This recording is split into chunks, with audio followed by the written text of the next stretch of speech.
क्या हो अगर गोल्डीलॉक्स जोन एक अधूरा नक्शा है और हम एलियन लाइफ गलत जगह ढूंढ रहे हैं।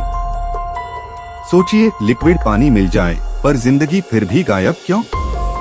दोस्तों, आज मैं आपको वो मिसिंग पीस दिखाऊंगा जो हमारी खोज का गेम उल्टा कर देता है और आपकी उम्मीदों को एक नए लेवल पर शिफ्ट कर देता है। तैयार हैं? चलिए कूदते हैं अंदर। गोल्डीलॉक्स जोन मतलब तारे से इतनी दूरी जहां पानी लिक्विड रह सके, न उबलता न जमता। सुनने में परफेक्ट, पर हकीकत में ये बस पहला चेक बॉक्स है। असली खेल है स्टेबिलिटी, सुरक्षा और केमिस्ट्री का तगड़ा बैलेंस जो हर ग्रह पर नहीं मिलता। यानी लाइट ऑन है पर घर में करंट नहीं। समझ रहे हैं ना? सबसे बड़ा रोड़ा तारा खुद, जो कभी कभी गुस्से में फ्लेयर फेंकता है। ऐसे झटकों में ग्रह की हवा उखड़ जाती है, जैसे खुली छतरी आंधी में उलट जाए। ऊपर से हाई एनर्जी पार्टिकल्स डीएनए जैसे नाजुक बिल्डिंग ब्लॉक्स को तोड़ देते हैं। तो पानी हो भी तो सलामत माहौल बचे, ये जरूरी है। सोचिए, अगर आपके पास एक जादुई बटन हो एक एक्सोप्लैनेट को लाइव देखने का, आप कौन सा तारा चुनेंगे? गर्म, शांत या टेम्परामेंटल? कमेंट में अभी लिखिए। मैं चाहता हूँ आप भी इस खोज का हिस्सा बने। और हाँ, लाइक बटन दबाकर इस मिशन को बूस्ट कर दीजिए, वरना एल्गोरिदम की फ्लेयर हमें ढक देगी। पहला कंफर्म्ड एक्सोप्लैनेट 1995 में मिला था, बस एक पीढ़ी पहले, यानी आपके हमारे स्कूल टाइम जैसा करीब। तब से हम सीख रहे हैं कि सही दूरी काफी नहीं, सही रक्षा भी चाहिए। बिना मैग्नेटिक शील्ड तारे की हवा ग्रह की सांस ही छीन लेती है और वहाँ चुप्पी बसती है। सोचिए, आप समुद्र तट पर खड़े हैं, हवा तेज चले और आपके फेफड़े सिकुड़ जाएं। यही हाल एक बेकवच ग्रह का होता है। तारे की तेज हवा ऊपरी हवा के अणुओं को खींचकर अंतरिक्ष में उछाल देती है। महीनों नहीं, पीढ़ियों में पूरा आकाश ढीला होता जाता है और लाइफ का मौका धीरे धीरे फिसल जाता है। केपलर मिशन 2009 में शुरू हुआ और उसने हमें हजारों दुनियाओं के दरवाजे दिखा दिए, जैसे अचानक आपकी सिटी के ऊपर पूरा तारों का मॉल खुल जाए। लेकिन इन लिस्टेड ग्रहों में कितने सच में लाइफ रेडी हैं? आंकड़े बताते हैं कई हैबिटेबल दिखते हैं, पर असलियत में सुरक्षाहीन या केमिस्ट्री से खाली।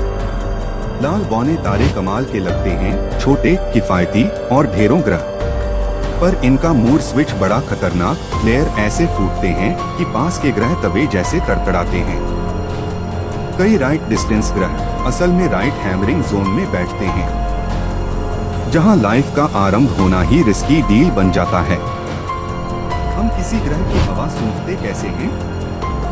ट्रांजिट के वक्त तारे की रोशनी उसकी हवा से छनकर आती है और हम स्पेक्ट्रम में उंगलियों के निशान ढूंढते हैं। ये पतली सी लाइनें बताती हैं, पानी है क्या, मीथेन है क्या, या सब बस बादलों के पर्दे के पीछे दबी कहानी है। जेम्स वेब स्पेस टेलीस्कोप 2021 से हमारी नजर को तेज दाढ़ी जैसा धारदार बना रहा है, बारीक, डीप और स्टेबल। इसने दिखाया कई दुनिया बादलों में लिपटी हैं, सिग्नल दब जाता है और हम गलत निष्कर्ष तक पहुंच सकते हैं। इसलिए धैर्य का खेल है ये, हर पिक्सेल की तह में छुपे सुराग पढ़ने का। कभी बादल और धुंध हमारी पूरी रीडिंग बिगाड़ देते हैं, जैसे धुएं में सिग्नल खो जाए। शुक्र की तरह मोटी परत हो तो नीचे की सच्चाई दिखती ही नहीं, ऊपर से रासायनिक शरारतें सिग्नेचर बदल देती हैं। नतीजा, हम लाइफ समझ लें या नो लाइफ मान लें, दोनों जोखिम बने रहते हैं। मान लीजिए किसी ग्रह पर पानी ढेरों है पर जमीन बहुत कम, तो न्यूट्रिएंट्स का साइकिल रुक सा जाता है।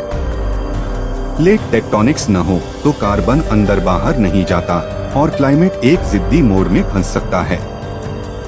यानी ओशन वर्ल्ड दिखेगा सुंदर, पर लाइफ के लिए किचन के बर्तन ही गायब होंगे। प्लेट टेक्टोनिक्स हमारे जैसी दुनिया में क्लाइमेट को करोड़ों चक्रों में बैलेंस पर रखती है। कॉन्टिनेंट सबर्ट हो, ज्वालामुखी सांस लें तो लंबी अवधि में टेम्परेचर कंट्रोल बना रहता है। जिस ग्रह पर ये मशीनरी बैंड हो, वहाँ गोल्डीलॉक्स जोन भी धीमे धीमे डेड जोन बन सकता है। मैग्नेटिक फील्ड ये ग्रह की बॉडीगार्ड जैकेट है। लिक्विड आयरन कोर घूमे तब डायनेमो बनता है और स्पेस वेदर के तीर अंदर घुस नहीं पाते। जिन दुनियाओं में ये शीट गायब, वहाँ अल्ट्रावायलेट और पार्टिकल बारिश धीरे धीरे हवा छील देती है। लाइफ के अंकुर जमने से पहले ही गिर जाते हैं।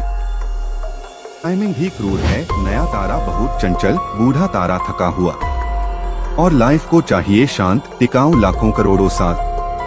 ये विंडो छोटी हो तो इवोल्यूशन का इंजन स्पार्क ही नहीं लेता। शायद यही ग्रेट फिल्टर का एक चेहरा है, जगह सही मगर समय की घड़ी गलत। ISS 2018 से हमारे पड़ोसी तारों पर नजर गड़ा रहा है, पास की ब्राइट दुनियाएं जहां फॉलोअप आसान है। नतीजा, हम सिर्फ दूर सपने नहीं बल्कि नजदीक के कैंडिडेट भी पकड़ रहे हैं। जितना पास उतना साफ सिग्नल, जैसे स्टेडियम से नहीं पिच के किनारे से मैच देखना। ऑक्सीजन दिखे तो दिल उछलता है, लाइफ पर रुके। रोशनी पानी तोड़कर बिना बायोलॉजी भी ऑक्सीजन बढ़ा सकती है। इसी तरह मीथेन, ज्वालामुखी भी उगल सकते हैं।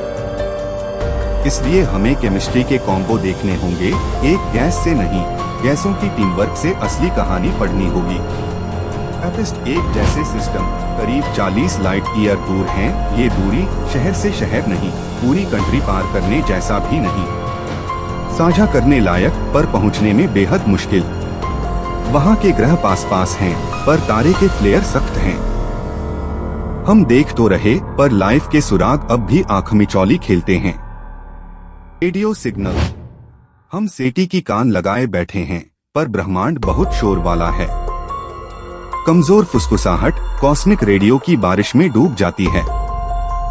ऊपर से हो सकते वे लोग हमसे अलग फ्रीक्वेंसी या अलग मैसेजिंग तरीका यूज कर रहे हों, जैसे हम FM पर हैं और वो किसी अदृश्य ऐप पर। कई राइट डिस्टेंस ग्रह टाइडली लॉक्ड हैं, एक साइड हमेशा दिन, दूसरी रात। डे साइड तवे जैसी, नाइट साइड फ्रीजर जैसी। बीच की पतली बेल्ट ही काबिल अवसर दिखती है, पर हवा तेज और जेट स्ट्रीम पागल हो तो वो भी टूट फूट जाती है। बैलेंस यही सबसे महत्वपूर्ण है। रोमन स्पेस टेलीस्कोप 2027 में माइक्रो लेंसिंग से दूरदराज दुनियाएं पकड़ने की कोशिश करेगा, जैसे अंधेरे में जुगनू की झलक। इससे हमारी सैंपल लिस्ट चौड़ी होगी और बायस कम। तब हम देखेंगे क्या सच में गोल्डीलॉक्स काफी है या और कितनी लेयरें उतरनी बाकी हैं। इसरो का आदित्य L1 2023 से सूरज को पास से पढ़ रहा है, फ्लेयर और सोलर विंड के मूड स्विंग्स समझने के लिए। क्यों? क्योंकि स्टार का बिहेवियर जाने बिना किसी ग्रह की सुरक्षा रिपोर्ट अधूरी है। ये डेटा हमें बताएगा कौन सा तारा पड़ोसी बनने लायक है और कौन बिल्कुल रेड फ्लैग।